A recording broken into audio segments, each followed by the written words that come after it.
Hoje nós vamos falar sobre o fruto do Espírito. O fruto que o Espírito Santo produz na tua vida e na minha vida e que nós precisamos desse fruto para uma vida abundante. Nós precisamos dessa obra de Deus acontecendo a cada momento das nossas vidas para que nós venhamos ser de fato livres. Então vamos começar lendo Gálatas capítulo 5, versículo 1, que diz assim a palavra de Deus: foi para a liberdade que Cristo nos libertou. Portanto, permaneçam firmes e não se deixem submeter novamente a um jugo de escravidão. Diga comigo assim: foi para a liberdade que Cristo me libertou.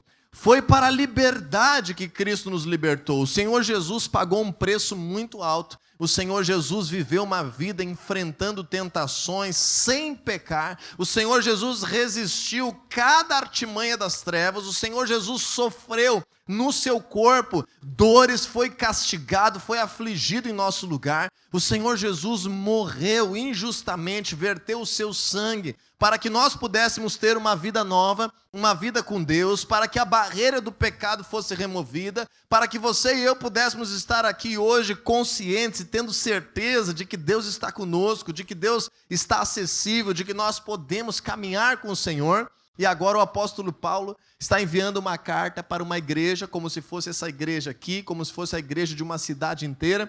Na verdade, os Gálatas são as igrejas da região da Galácia. É uma região de igrejas, umas quantas cidades que estavam lá com o evangelho sendo pregado. E provavelmente o apóstolo Paulo ouviu falar que essa igreja não estava caminhando, desfrutando daquilo que Deus tinha preparado. Então o apóstolo Paulo começa esse capítulo 5, como é organizado a Bíblia hoje para nós, no contexto final da sua carta, dizendo algo que parece até mesmo óbvio, parece até mesmo algo desnecessário de ser dito, mas o apóstolo Paulo começa dizendo assim: Jesus te libertou para que você seja livre. Isso parece óbvio. Mas, na verdade, Paulo tinha que dizer isso porque tinha muitos cristãos vivendo uma vida com Jesus que não estava desfrutando da verdadeira liberdade, que estava, de alguma forma, escravizada ainda. Então, infelizmente, nós podemos, de forma errada, de forma equivocada, por não saber, por errarmos algum caminho, estarmos sendo cristãos, sendo crentes em Jesus, estarmos pertencendo à igreja de Cristo e vivendo uma vida escravizada de alguma forma, uma vida que não está desfrutando da verdadeira liberdade.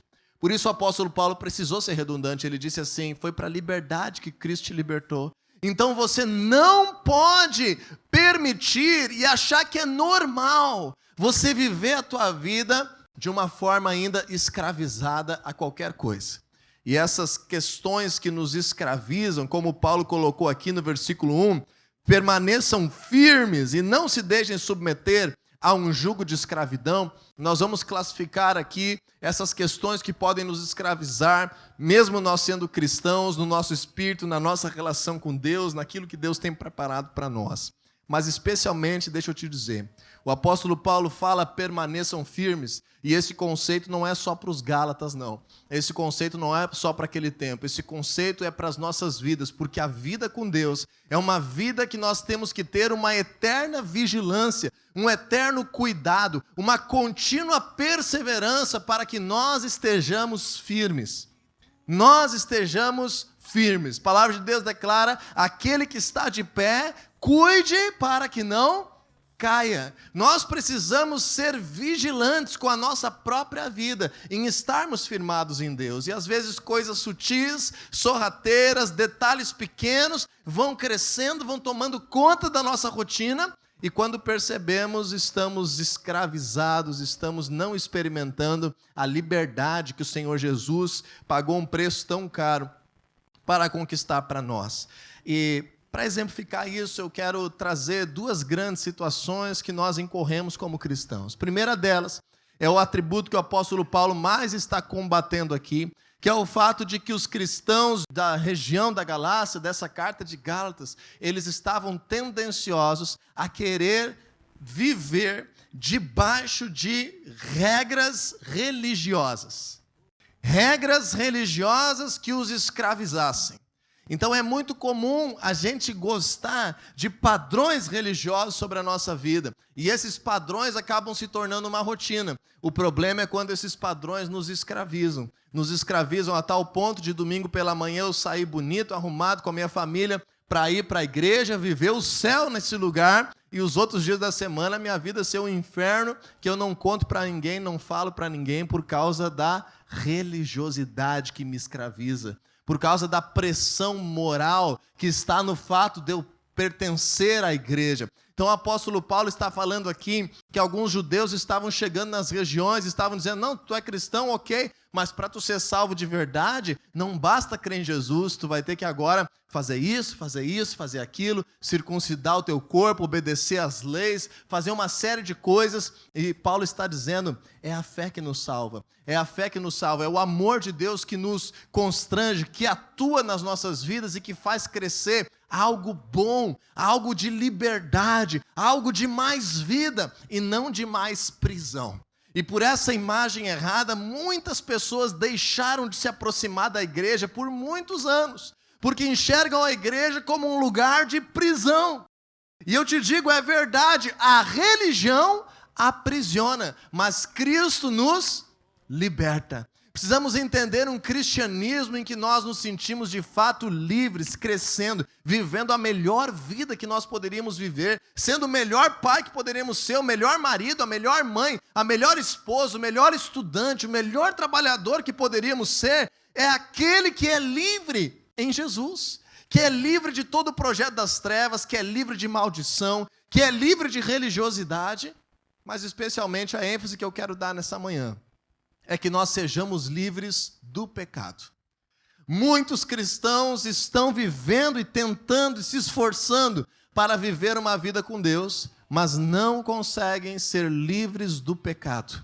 Então nós acabamos numa vida de conflito, numa vida de culpa, numa vida de amargura, numa vida de remorso, porque por um lado queremos agradar a Deus, por outro lado não conseguimos vencer o pecado. E isso é uma coisa cada vez mais comum na nossa sociedade, que os cristãos não conseguem vencer o pecado, não conseguem ter meios para estar vencendo o pecado. E qual é a nossa tendência humana quando nós já conhecemos a palavra de Deus e nós acabamos falhando? Qual é a nossa tendência humana quando nós conhecemos a Deus e nós acabamos pecando? É aquela tendência que nós vemos lá no Jardim do Éden, lá nos primeiros capítulos do livro de Gênesis, quando Adão e Eva pecaram e perceberam a vergonha, a culpa, a nudez, a indecência por causa da malícia, da maldade que entrou no seu coração pelo pecado. Qual foi a atitude deles para com Deus? Eles foram até a presença de Deus pedir ajuda ou eles se esconderam da presença de Deus? Você lembra? Se esconderam. Então a nossa tendência natural que nos faz entrar na religiosidade justamente é essa.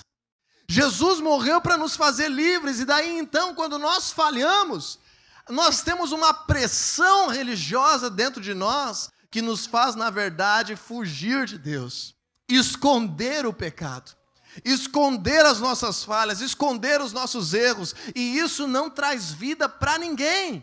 Pelo contrário, me aprisiona, te aprisiona, cada vez que nós escondemos aquilo que justamente precisamos de Deus para vivermos uma vida melhor. A palavra de Deus foi liberada para o apóstolo Paulo em determinado momento em que ele relata na carta aos Coríntios, que Deus diz para ele assim, o meu poder se aperfeiçoa na fraqueza. Diga comigo assim, o poder de Deus se aperfeiçoa na minha fraqueza. É na tua fraqueza que você vai ver os maiores milagres de Deus. É na minha fraqueza que eu vou perceber o quanto eu preciso clamar a Deus e precisar dele na minha realidade. É na nossa fraqueza que Deus quer se manifestar de forma mais grandiosa. Não é naquilo que nós já sabemos que está bem, que nós já sabemos que somos bons, porque na verdade, nessas áreas da nossa vida, nesse exato momento, quase que nós não precisamos de uma intervenção de Deus, porque nós já estamos fortes. Mas o apóstolo Paulo fala, o poder de Deus se aperfeiçoa na fraqueza. E aí quando eu descubro, vou aqui conjecturar um pouquinho, aonde eu estou fraco, No que eu estou fraco? Quando eu percebo a minha fraqueza, aí é que eu sou forte. Então esse é um princípio de Deus para as nossas vidas. Jesus nos libertou para que nós sejamos verdadeiramente livres. Quando nós entendemos isso, eu quero que você avance nesse texto de Gálatas capítulo 5 e entenda como que o pecado tira essa liberdade. Como que as nossas questões que nos afastam de Deus corrompem o nosso relacionamento com Deus. No versículo 13 diz assim: irmãos, vocês foram chamados para a liberdade, mas não usem a liberdade para dar ocasião à vontade da carne. Paulo está fazendo aqui dois opostos, está traçando aqui dois contrapontos. Primeiro, aqueles que estavam usando a liberdade que Cristo deu para se colocar debaixo de um jugo religioso, e por outro lado agora, aqueles que não queriam saber de religiosidade, mas acabavam dando ocasião para a libertinagem, para o pecado, para estarem vivendo a sua vida de forma que se afastasse de Deus. Quando nós entendemos isso, nós vamos cair no versículo 19, quando Paulo fala das obras da carne. E eu quero aqui ressaltar esse texto para que nós venhamos perceber que em todas as áreas da nossa vida podem existir pontos de fraqueza que Deus está disposto a agir e te fazer livre, e me fazer livre, nos fazer crescer e nos fazer amadurecer. Vamos ler essa lista que o apóstolo Paulo declara como as obras da carne, no versículo 19. Diz assim a palavra de Deus: ora, as obras da carne são manifestas: imoralidade sexual, impureza e libertinagem, no versículo 19. 3 coisas ligadas à promiscuidade, à sensualidade, às questões sexuais, às questões com o corpo, às questões de impureza, às questões pornográficas, às questões de adultério, às questões de promiscuidade. Isso é algo que muitas vezes está presente na sociedade e Jesus morreu para que nós venhamos ser livres, para que nós venhamos encontrar vida, para que nós venhamos vencer esse tipo de obra da carne. No versículo 20 diz assim: idolatria e feitiçaria. O Senhor Jesus nos fez livres para que nós não venhamos mais ter vínculo com as trevas. Nós não precisamos mais confiar em outros deuses, nós não precisamos mais ter simpatia, ter atos de sorte, ter vínculo, ter medo. Nós não precisamos praticar obras da carne de feitiço, de magia, de simpatia, de superstição, de idolatria. Nada disso. O Senhor Jesus nos faz livres. Agora, questões emocionais. Veja como Paulo estende esse assunto, porque é o assunto mais forte no nosso meio, na nossa vida com Deus, que temos que batalhar para vencer, para sermos livres do ódio, versículo 20, da discórdia, dos ciúmes, da ira, do egoísmo, de dissensões, de romper relacionamentos, de facções, de se unir para enfrentar outros com inimizades, de inveja, versículo 21. Tudo isso são emoções que nenhum cristão precisa viver escravizado. Um cristão não pode viver uma vida com ódio, viver uma vida em eterna discórdia, viver uma vida cheia de ciúme, viver uma vida irado, viver uma vida egoísta, uma vida de dissensões, de ruptura de relacionamento, de briga toda hora. Isso não é o que Deus tem para as nossas vidas, não foi para isso que Cristo nos libertou. Cristo nos libertou para que nós sejamos verdadeiramente livres. Agora, nós por vezes estamos buscando a Deus por meio da igreja, por meio da célula, por meio da sua palavra, e não estamos nos dando conta que estamos escravizados das nossas emoções, que estamos escravizados de desejos sexuais, que estamos escravizados de crendices em outros deuses. E o apóstolo Paulo continua aqui com algumas questões de perversidade, algumas questões de não dominar o seu corpo, não dominar a sua vontade. E ele diz no versículo 21, embriaguez, orgias, e coisas semelhantes a essas. Eu digo perversidades, coisas que nós perdemos o controle. Podemos colocar aqui violência, podemos colocar aqui uma série de coisas que acabamos falando sem pensar, podemos colocar aqui vícios, coisas que nós não conseguimos dominar o nosso próprio corpo. Deixa eu te dizer, tudo isso nos escraviza. O Senhor Jesus morreu para que nós sejamos verdadeiramente livres. Então nós precisamos agora encontrar na palavra de Deus como nós podemos vencer todo esse problema cultural maligno que ainda existe na nossa sociedade, que o apóstolo Paulo está chamando aqui de obras da carne. E por que os cristãos não conseguem com facilidade vencer isso? Porque nós não aprendemos o caminho da palavra de Deus. Nós achamos que nós precisamos superar sozinhos as nossas fraquezas e depois nos achegarmos diante de Deus. Então nós acabamos envergonhados do nosso erro e nós nos policiamos, nós queremos ser perfeitos, nós queremos dominar completamente o nosso temperamento, nós queremos dominar completamente as nossas atitudes, nós queremos frear 100% a nossa língua, nós queremos ser perfeitos para poder chegar diante de Deus, para poder pregar a palavra, para poder liderar uma célula, para poder ser o exemplo para alguém. E o fato é que nenhum de nós consegue ser perfeito por cuidar de si mesmo, querendo não errar 24 horas por dia. O pecado está na nossa natureza, o pecado está presente na nossa carne. Por isso que o apóstolo Paulo fala as obras da carne. Antes de eu falar como resolver isso, eu quero só fazer um parênteses que por muito tempo a igreja cristã entendeu errado. A diferença entre carne e corpo. Existe uma grande diferença, biblicamente, entre carne e corpo. A palavra grega para carne é a palavra sarx. E a palavra grega para corpo é outra palavra, é a palavra soma. Então, se você pensar nas obras da carne como essa carne, está errado o teu conceito. O Senhor criou o nosso corpo para brilharmos nessa terra, para constituirmos família, para que o trabalho das nossas mãos seja recompensado. O Senhor criou os nossos sentidos para que os nossos olhos sejam bons, para que a nossa boca se encha de riso, de palavras de esperança, de sabedoria, para que os nossos ouvidos escutem aquilo que Deus está fazendo. O nosso corpo, ele vem de Deus. E a igreja cristã entendeu muito errado isso por muito tempo, achando que tudo que era ligado ao corpo, tudo que era ligado ao viver humano nos seus 5 sentidos era pecado. E eu te digo, isso é uma grande mentira. O Senhor nos deu essa vida para que ela seja uma vida livre e uma vida abundante. Então nós temos muitas coisas prazerosas para vivermos nessa terra, na nossa família, no nosso trabalho, no casamento, com os filhos, no lazer, tantas coisas especiais. Então não confunda carne com essa carne. Carne com corpo. Quando a Bíblia fala de obras da carne, nós temos que entender aqui uma expressão que eu vou te dizer, a carnalidade. Os desejos impulsivos da nossa natureza humana, que são, em essência, malignos.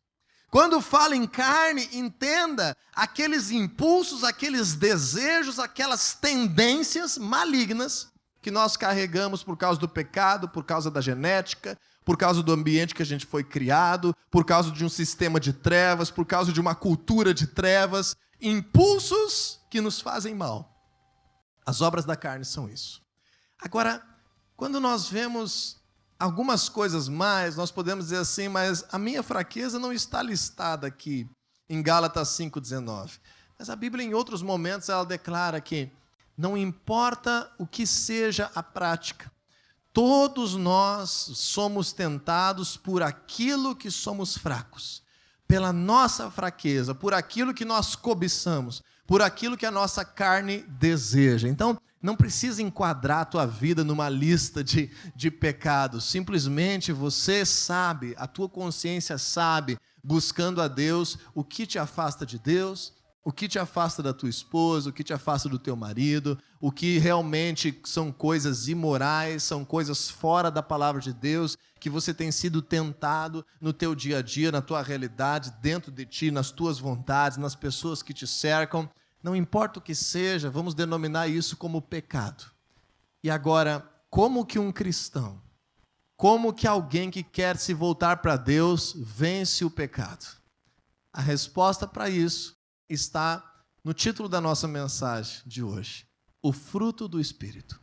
O fruto do Espírito é o remédio, o fruto do Espírito é o poder de Deus que nos faz transformar a nossa carnalidade, que nos faz viver com liberdade, que nos faz agora avançar nas nossas vidas. Então, vamos ler o versículo 22 de Gálatas 5. Leia comigo, você está ainda com a tua Bíblia aberta em Gálatas 5.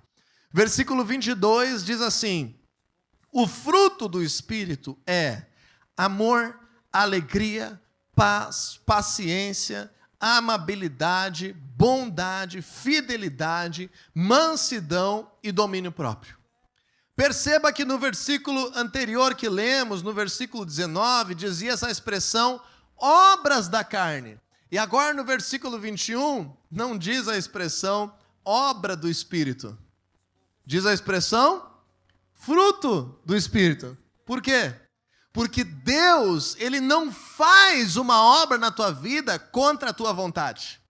Deus não muda a tua situação, o teu coração, o teu desejo contra a tua vontade. O Espírito Santo não faz nada contra a tua vontade e a tua entrega. Agora, na nossa carne, somos nós que governamos.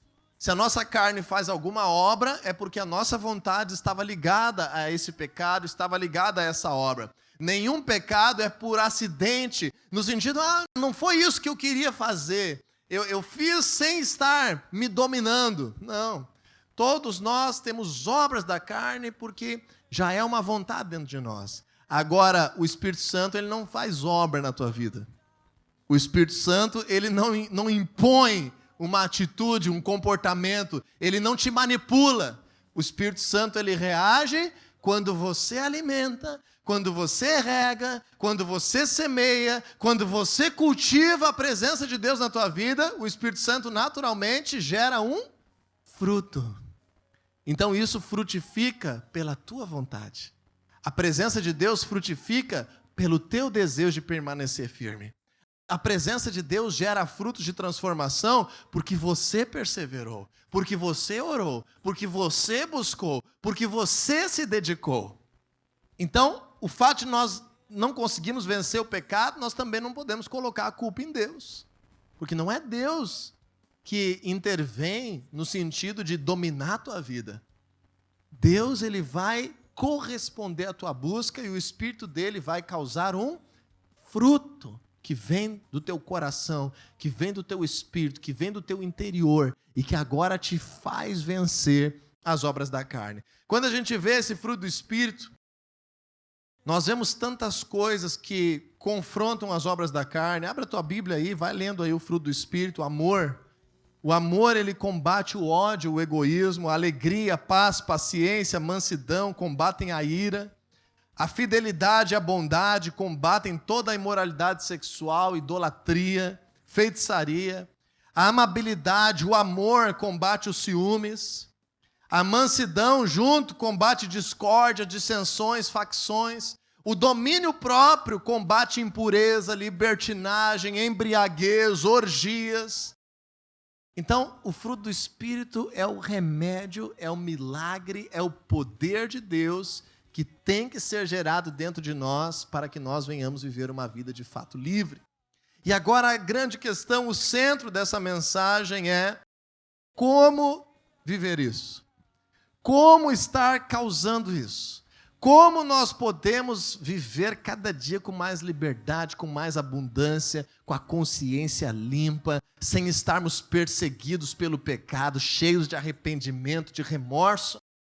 Capítulo 5 de Gálatas, versículo 16. Vamos ler.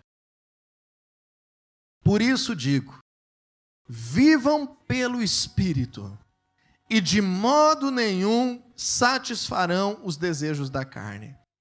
Pois a carne deseja o que é contrário ao espírito, e o espírito o que é contrário à carne. Eles estão em conflito um com o outro, de modo que vocês não fazem o que desejam. Como Paulo diz para resolver isso, versículo 16, vivam pelo Espírito.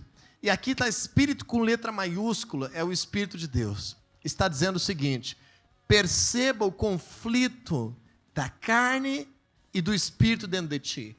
Perceba aquilo que precisa ser confrontado. Perceba a tua fraqueza. Perceba o teu pecado. E exatamente nessa área da tua vida, busque mais de Deus. Busque ser cheio. Busque alimentar a presença de Deus no teu coração.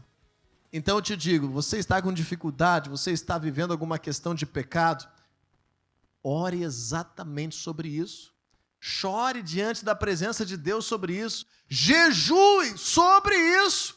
Seja transparente com Deus sobre isso. Te falo mais ainda. Tem algum cristão mais maduro do que você? E abra o teu coração e confesse o teu pecado. E seja transparente para viver em aliança com alguém que vai te ajudar a vencer. Quando nós confessamos o nosso pecado, nós temos mais facilidade de enfrentar ele, porque ele não está escondido mais. A gente não precisa confessar no Facebook, nem no Instagram, nem para todas as pessoas da empresa, mas nós podemos confessar para algum cristão mais maduro, que está caminhando conosco, que vai nos ajudar, e que agora nós podemos ter perdão de Deus e um compromisso de mudança. Mas a regra é, queira viver pelo Espírito.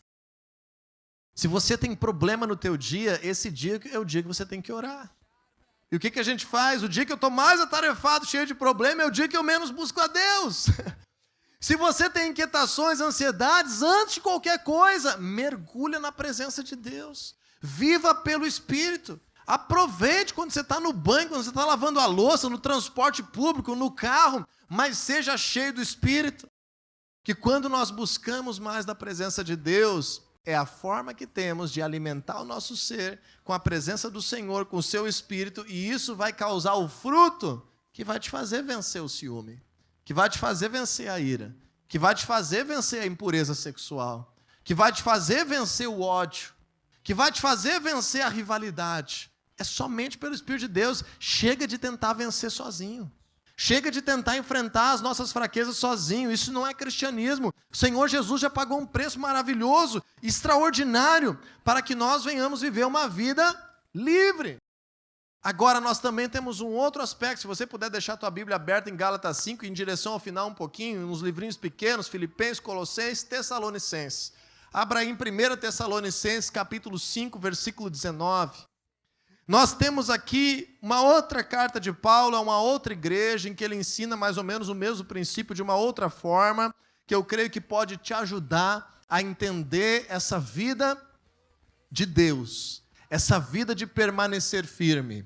1 Tessalonicenses 5,19, o apóstolo Paulo diz categoricamente assim: não apague o Espírito. Espírito com letra maiúscula, o Espírito de Deus. Diga para a pessoa que está do teu lado, não apague o Espírito. Não deixe o Espírito Santo ser apagado da tua vida. Não deixe a presença de Deus sumir na tua semana. Não deixe a palavra de Deus evaporar dos teus pensamentos. Porque aí quando você for surpreendido, você vai reagir com o quê? A carnalidade. Com o impulso. Com o desejo que vai causar arrependimento. Não deixe se apagar aquilo que vem de Deus para a tua vida. Recobre a tua memória. Faça exercícios devocionais. Medite na palavra de Deus. Escute louvores. Cante louvores. Ore ao Senhor no tempo que for necessário. Em todos os intervalos do teu dia. Enche a tua mente, o teu coração do Espírito de Deus e você vai vencer. No mesmo capítulo da mesma carta, versículo 22, 1 Tessalonicenses 5. O apóstolo Paulo faz o contraponto de não apagar o Espírito. Ele diz o seguinte: te afasta de toda forma de mal.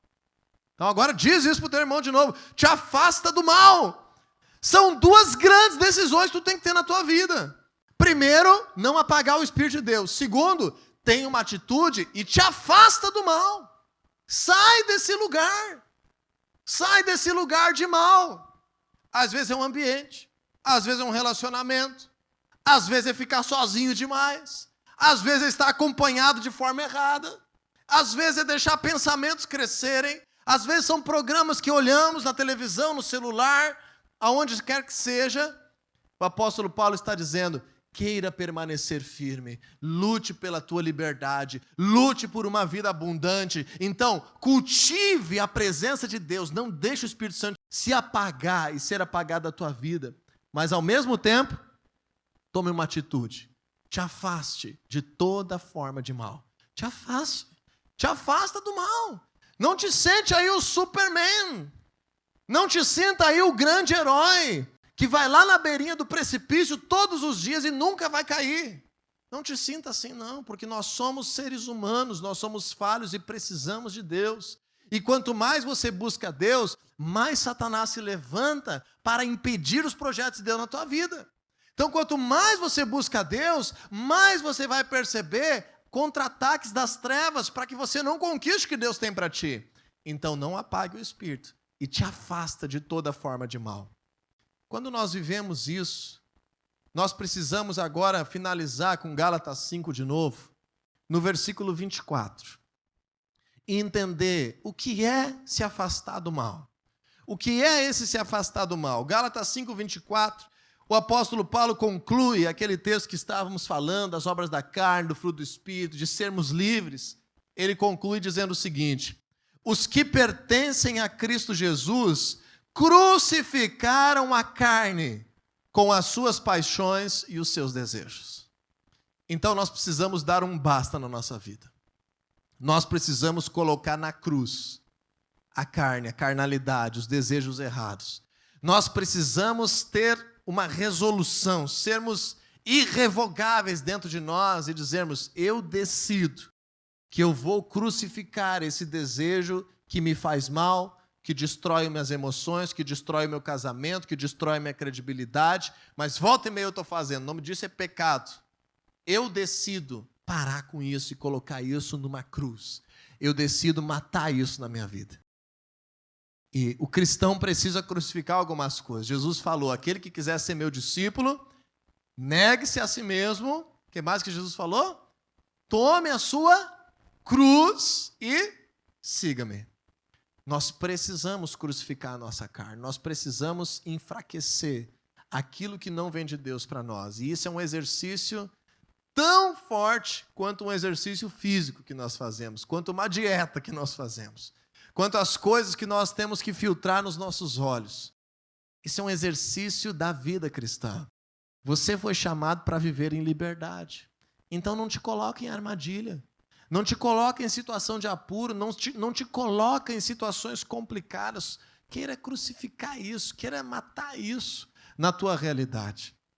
Quando nós aprendemos isso, vamos encerrar com mais um texto bíblico. Hoje vamos ler muitos textos.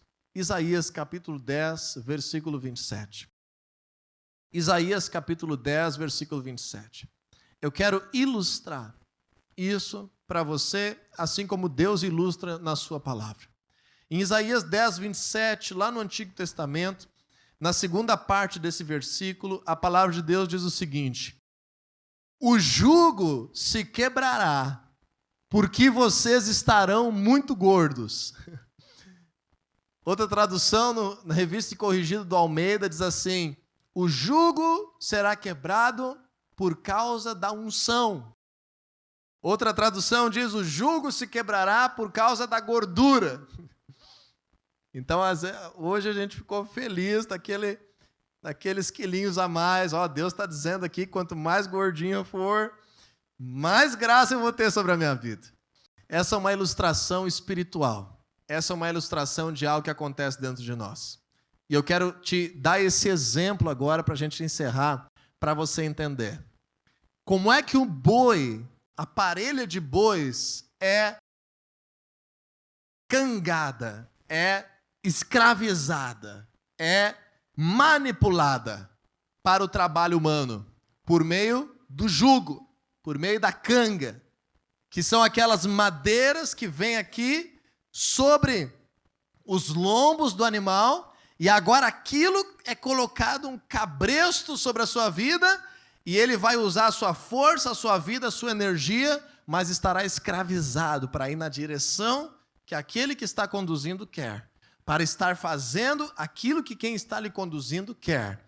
O apóstolo Paulo está dizendo que o pecado nos escraviza, que a religiosidade nos escraviza, que nós precisamos viver livres. E como é que Isaías está ilustrando isso?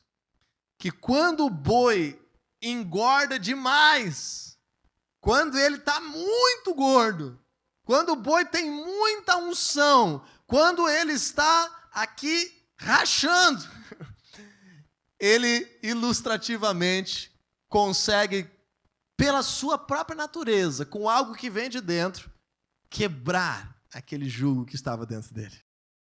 Quando ele cresce demais, ele consegue romper com aquele jugo que estava escravizando. Então, o Isaías fala o seguinte: o jugo se quebrará porque vocês estarão muito gordos. Eu gosto da versão da Revista e Corrigida porque diz: o jugo se quebrará por causa da unção. E nós conseguimos ligar facilmente unção e gordura no Antigo Testamento com unção e presença de Deus por meio do Espírito Santo no Novo Testamento. Então, quanto mais nós buscamos a Deus, quanto mais nós vivemos pelo Espírito, mais gordura espiritual nós temos, está entendendo? Mais unção nós temos, mais força nós temos. Então não é por eu ficar me esforçando para ser perfeito, lutando contra, me maniando o dia todo, vivendo contrariado, porque tem algo me manipulando. É quando eu busco mais, quando eu me encho mais, quando a unção cresce na minha vida. A Bíblia está dizendo o seguinte: o jugo se rompe e a liberdade vem.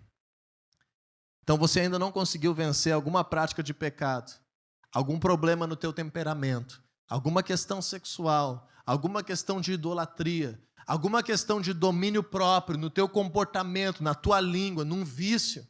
Busque a Deus, ande pelo Espírito, viva pelo Espírito e esse jugo será despedaçado. Esse é o fruto do Espírito sobre a tua vida. E o fruto vem naquilo que tu mais precisa, seja amor, seja alegria, seja paz, seja paciência, seja bondade, fidelidade, amabilidade, mansidão, domínio próprio. Aquilo que você precisar, o Espírito Santo vai frutificar na tua vida. Vai frutificar na tua vida. Então olha aqui para mim. A partir de hoje, se você se sentir frustrado, amargurado, arrependido pelo pecado, seja esse o dia que você se quebranta na presença de Deus. Seja esse o dia que você busca mais de Deus. Se você se sente tentado, oprimido, está vendo que o pecado está às portas, para com tudo e te derrama na presença de Deus. Porque ser cheio do Espírito é o segredo para uma vida de liberdade, para uma vida frutífera, para uma vida que não é escravizada por nada. Você foi chamado para a liberdade. E no versículo 25, o apóstolo Paulo diz o seguinte: se você já vive pelo Espírito, você está aqui porque vive, porque crê que Jesus te dá uma vida nova pelo Espírito, ande também pelo Espírito. Ande segunda-feira pelo Espírito, ande terça-feira pelo Espírito. Chegue em casa de noite, cheio do Espírito de Deus. Queira viver uma vida cheia da presença de Deus. E você experimentará a cada dia níveis mais profundos de poder, de milagres e de liberdade sobre ti.